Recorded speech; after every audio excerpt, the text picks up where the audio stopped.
Lâmpada para os meus pés e a tua palavra e luz para o meu caminho. Seja muito bem-vindo ao nosso plano de leitura da Bíblia. Estamos aqui lendo toda a Bíblia durante esse ano e declarando: a palavra de Deus é luz para o nosso caminhar.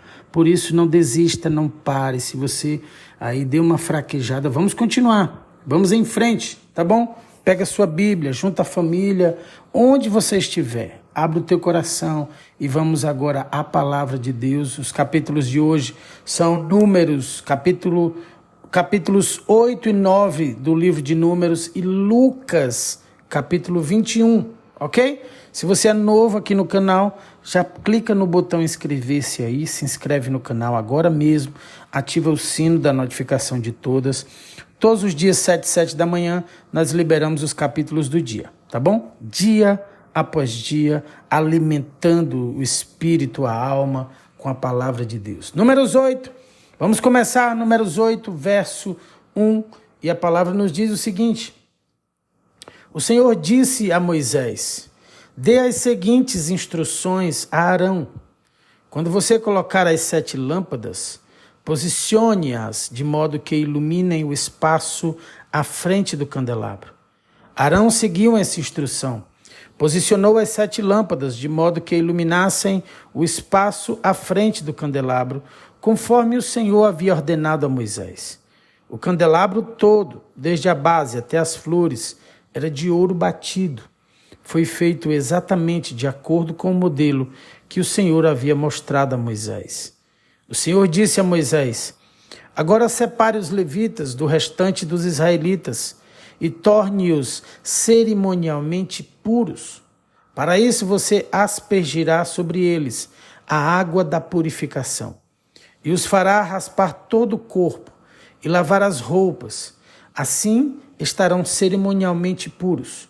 Instrua-os a trazerem um novilho e uma oferta de cereal de farinha da melhor qualidade, umedecida com azeite, junto com outro novilho como oferta pelo pecado. Reúna toda a comunidade de Israel e apresente os levitas à entrada da tenda do encontro. Quando você trouxer os levitas diante do Senhor, os israelitas colocarão as mãos sobre eles. Com as mãos levantadas, Arão apresentará os levitas ao Senhor como oferta especial dos israelitas, e desse modo os consagrará ao serviço do Senhor. Em seguida, os levitas colocarão as mãos sobre a cabeça dos novilhos. Você sacrificará um novilho ao Senhor como oferta pelo pecado, e o outro como holocausto, a fim de fazer expiação pelos levitas. Coloque os levitas em pé diante de Arão e de seus filhos, e com as mãos levantadas, apresente-os como oferta especial para o Senhor. Assim, você separará os levitas do restante dos israelitas, e os levitas serão meus. Depois disso, eles entrarão na tenda do encontro para realizar o trabalho deles, pois você os purificou e os apresentou como oferta especial. Dentre todos os israelitas, os levitas serão reservados para mim. Tomei-os para mim em lugar de todos os filhos mais velhos dos israelitas. Tomei os levitas como seus substitutos, pois todos os filhos mais velhos e todos os machos das primeiras crias dos animais em Israel são meus. Eu os separei para mim no dia em que feri mortalmente todos os filhos mais velhos dos egípcios e os machos das primeiras crias de seus animais. Sim, tomei para mim os levitas, em lugar de todos os filhos mais velhos de Israel. E dentre todos os israelitas, designei os levitas para Arão e seus filhos. Eles servirão na tenda do encontro em favor dos israelitas e oferecerão sacrifícios para fazer expiação pelo povo, de modo que nenhuma praga os atinja quando se aproximarem do santuário.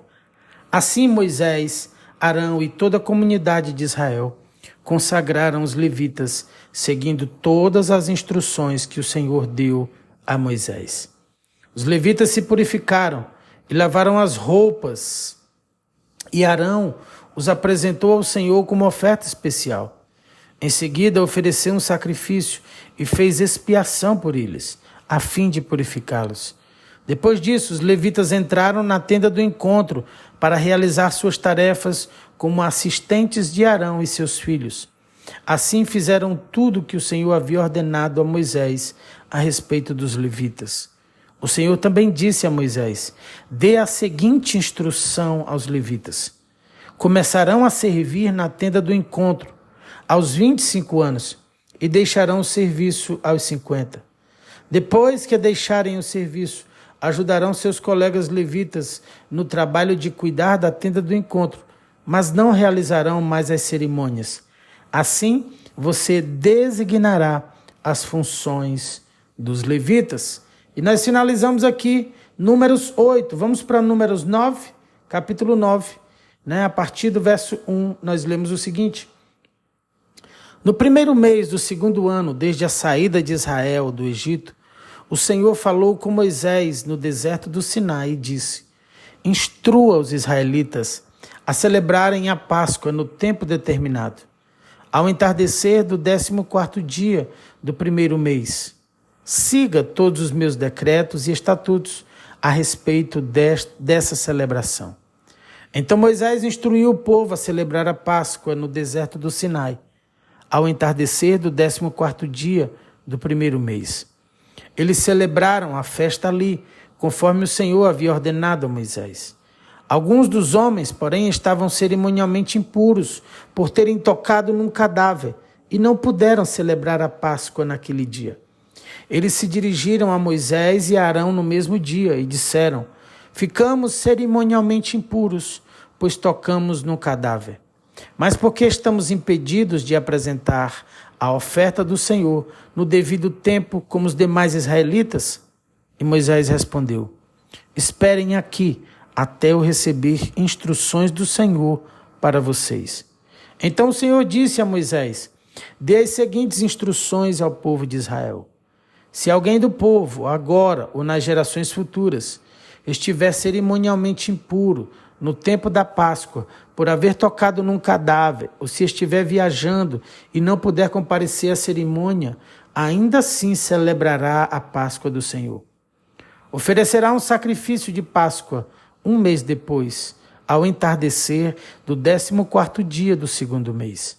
Nessa ocasião, comerá o cordeiro de Páscoa, acompanhado de folhas verdes amargas e pão sem fermento.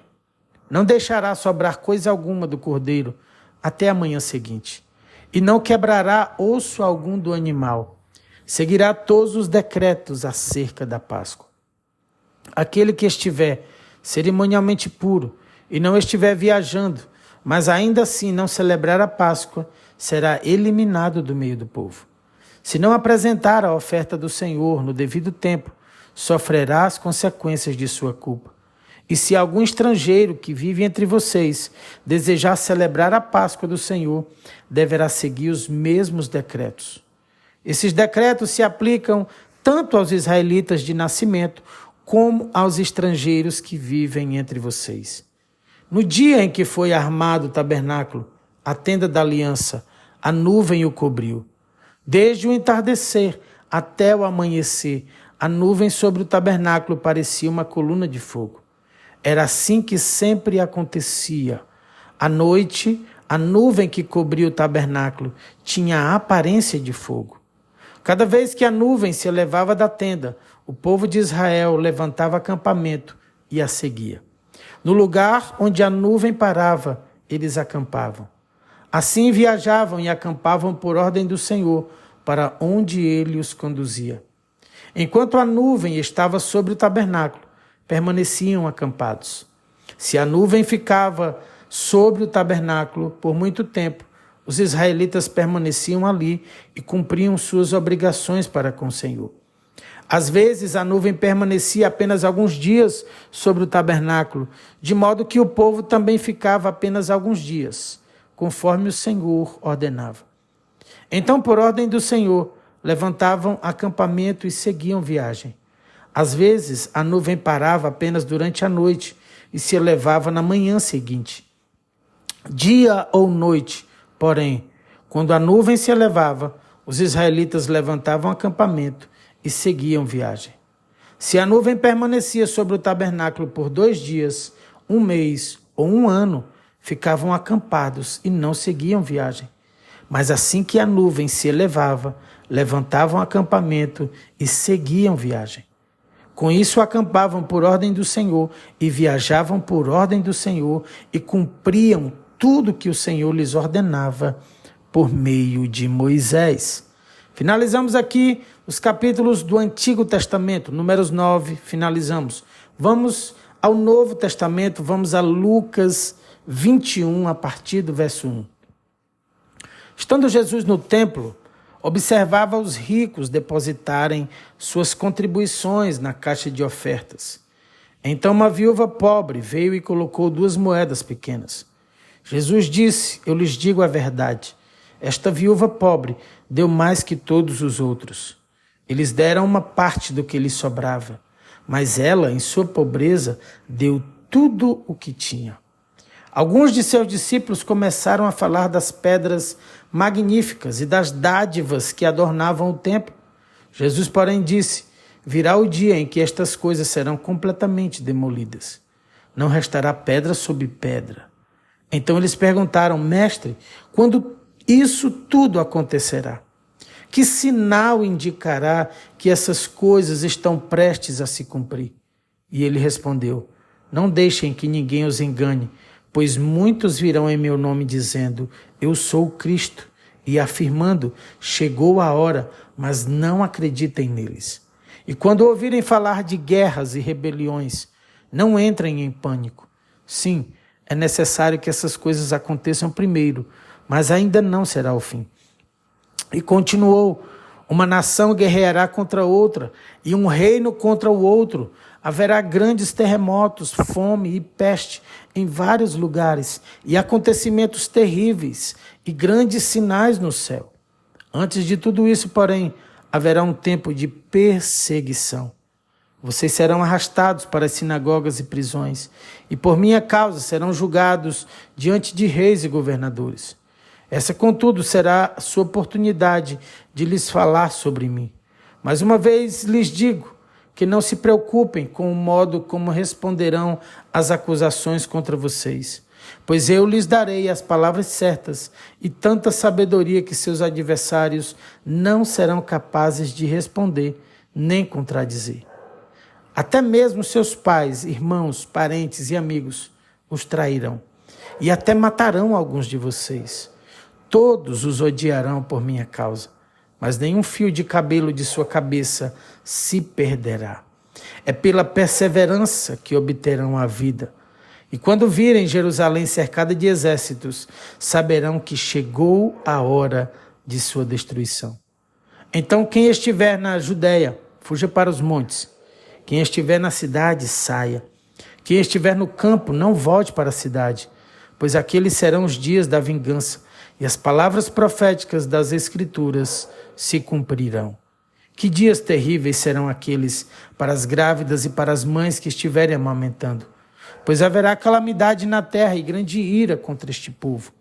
Serão mortos pela espada ou levados como prisioneiros para todas as nações do mundo. E Jerusalém será pisoteada pelos gentios até que o tempo deles chegue ao fim. Haverá sinais no sol, na lua e nas estrelas. E na terra as nações ficarão angustiadas, perplexas com o rugir dos mares e a agitação das ondas. As pessoas ficarão aterrorizadas diante do que está prestes a acontecer na terra, pois os poderes dos céus serão abalados. Então todos verão o Filho do Homem vindo numa nuvem com poder e grande glória. Portanto, quando todas essas coisas começarem a acontecer, levantem-se e ergam a cabeça, pois a sua salvação estará próxima. Em seguida, deu-lhes esta instrução: observem a figueira e todas as outras árvores. Quando as folhas aparecem, vocês sabem reconhecer por conta própria que o verão está próximo. Da mesma forma, quando virem todas essas coisas acontecerem, saberão que o reino de Deus está próximo. Eu lhes digo a verdade, Esta geração não passará até que todas essas coisas tenham acontecido. O céu e a terra desaparecerão, mas as minhas palavras jamais desaparecerão. Tenham cuidado, não deixem seu coração se entorpecer com farras e bebedeiras, nem com as preocupações desta vida. Não deixem que esse dia os pegue desprevenidos, como uma armadilha, pois esse dia virá sobre todos que vivem na terra. Estejam sempre atentos e orem para serem considerados dignos de escapar dos horrores que sucederão e de estar em pé na presença do Filho do Homem. Todos os dias, Jesus ia ao templo ensinar e à tarde voltava para passar a noite no Monte das Oliveiras. Pela manhã, o povo se reunia bem cedo no templo para ouvi-lo falar. E aqui nós finalizamos o capítulo 21 do livro de Lucas e finalizamos os capítulos de hoje do nosso plano de leitura da Bíblia anual. Quero orar por você antes de você sair, tá? Mas quero te pedir primeiro que você não saia daqui sem deixar o seu like, tá bom? Que você lembre de compartilhar com o máximo de pessoas. Esta é uma palavra que gera vida, é poderosa, é eficaz, é mais penetrante que a espada de dois gumes, ok? E Deus quer transformar vidas por um simples compartilhar. Então faz isso agora, tá bom? Quero orar por você. Vamos orar? Deus, meu Deus do céu, como, Senhor, é enriquecedor estarmos diante da Tua palavra, de mergulharmos nela, de vermos, Senhor, Deus, como uma viúva se moveu com a sua oferta. Deus, era tudo que ela tinha. E Jesus viu nela uma pessoa, Senhor, com o coração, Deus, totalmente rendido, entregue. Deus, faz assim no nosso coração. Deus, quebranta os nossos corações, Senhor, toca os nossos corações. Senhor, nós vimos, Senhor, os acontecimentos futuros. Nós temos tantos sinais acontecendo. Deus, e nós queremos que o nosso coração esteja cheio de esperança, feliz, porque é a nossa hora. Chegou a nossa vez de estarmos, Senhor, contigo, meu Deus. Deus, de um dia nos encontrarmos, nós não sabemos o dia, mas nós vivemos todos os dias nessa perspectiva, declarando: Maranata, ora vem, Senhor Jesus. Senhor, abençoa essa casa, abençoa essa família, esse casamento, Jesus. Deus, faz cessar toda a tempestade. Emite uma ordem, Senhor, sobre este lar, um decreto, Senhor, sobre esse enfermo, Senhor, que ele volte, Senhor, a ser são, curado, restaurado. No nome de Jesus, esse é o nosso pedido, esse é o nosso clamor, essa é a nossa oração. Nos dá uma semana de portas abertas. Senhor, quantos filhos precisam trabalhar, levar dignidade para suas casas, o pão. Senhor, visita as despensas. Visita, Senhor, os teus filhos e derrama as tuas chuvas sobre cada um deles, Senhor. Essa é a nossa oração nesse dia, consagrando tudo a Ti. O que temos, o que somos, o que seremos, em Tuas mãos e no Teu altar. No nome do Senhor Jesus. E você que está aí do outro lado, se você crê, fala comigo amém e amém. E glória a Deus e aleluia. Beijo grande no seu coração. Amo sua vida. Fica na paz do Senhor Jesus. Tchau, tchau, minha gente.